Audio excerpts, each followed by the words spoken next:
ہمیں ایک دن mother day کا نہیں بلکہ پورا سال روزانہ پیرنٹس ڈے منانے کا ذہن دیتا ہے کہ جب جب ماں باپ کو پیار سے دیکھو مقبول حج کا ثواب پاؤ. ارے ایک دن ماں کو پھول دے کر, ایک دن آئی لو یو موم کہہ کر مدر ڈے منا لیا, اور پورا سال ماں باپ کو تکلیف دیتے رہے, پورا سال ان کی نافرمانی کرتے رہے, پورا سال ان کے سامنے زبان درازی کرتے رہے, پورا سال ان کا دل دکھاتے رہے, اور کہتے ہیں مدر ڈے منانے چلے ہیں. ارے اسلام کا یہ طریقہ نہیں. اسلام تو کہتا ہے اف مت کہنا, ہوں مت کہنا, تکلیف مت دینا, بلکہ ان کے بولو براز یعنی جب وہ اپنی حاجتوں کو بستر پر پورا کریں اس کو صاف کرتے ہوئے کبھی کرانا مت. سوچئے تو صحیح, آج دو ماں باپ 11 10 اور 12 بچوں کو پال لیتے ہیں, مگر ان 12 بچوں سے 2 ماں باپ نہیں سنبھلتے. آج ماں باپ کو اولڈ ہاؤس میں ڈالا جا رہا ہے.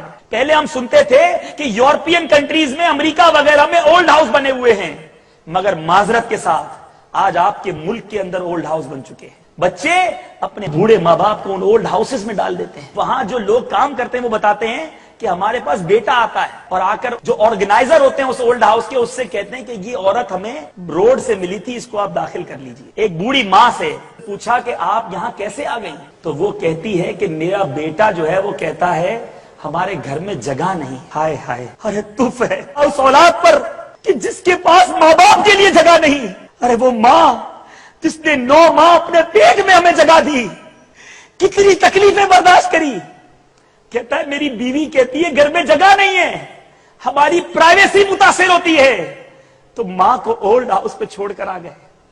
اور قربان جائیے اس ماں پر, جب اس ماں سے پوچھنے والے نے پوچھا اپنا نام تو بتا دیجئے, کہتی نہیں, اپنا نام بتاؤں گی تو تم میرے بیٹے تک پہنچ جاؤ گے اور میرے بیٹے کی عزت پامال ہو جائے گی. یہ ہوتی ہے ماں, اور یہ ہے اولاد کہ آج اپنے بوڑھے ماں باپ کی کھانسی پر کہتے ہیں کہ تو کھانستا ہے, بڈھا کھانستا ہے, ساری رات نیند نہیں آتی, ابو آپ بہت بیمار ہو گئے ہو, چک چک مت کیا کرو, ہر معاملے میں ہمیں مت ٹوکا کرو.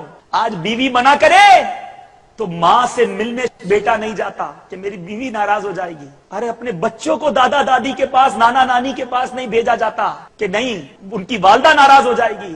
آج اپنی ماں کو بیوی سے نیچے کر دیا ہم نے. اسی ماں نے تو ہماری سہرے کے ارمان دیکھے تھے, اسی ماں نے تو راتیں جاگ جاگ کر ہمارے لیے دعائیں کی تھی, اور آج ہم یہ صلہ دے رہے ہیں, ان کو اپنے گھروں سے نکالا دے رہے ہیں.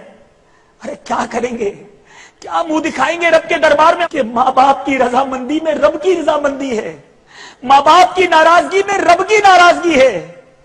ارے یہ ماں دعا دے تو کیا کچھ نصیب نہیں ہو جاتا. آج ماں باپ ڈرتے ہیں کہ بیٹے سے بات کروں گا تو میرے سامنے چیخنا شروع ہو جائے گا, اس سے کیا بات کروں, تھوڑا سمجھاتا ہوں تو جھاڑنا شروع کر دیتا ہے.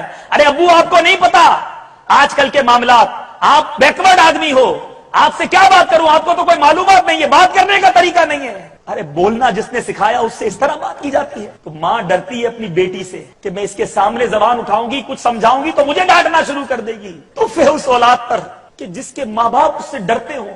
ارے ماں باپ کی دعائیں لیجئے, جب ماں دل سے دعا دیتی ہے نا تو بڑے بڑے طوفان ٹل جاتے ہیں, بڑی بڑی مصیبتیں دور ہو جاتی ہیں.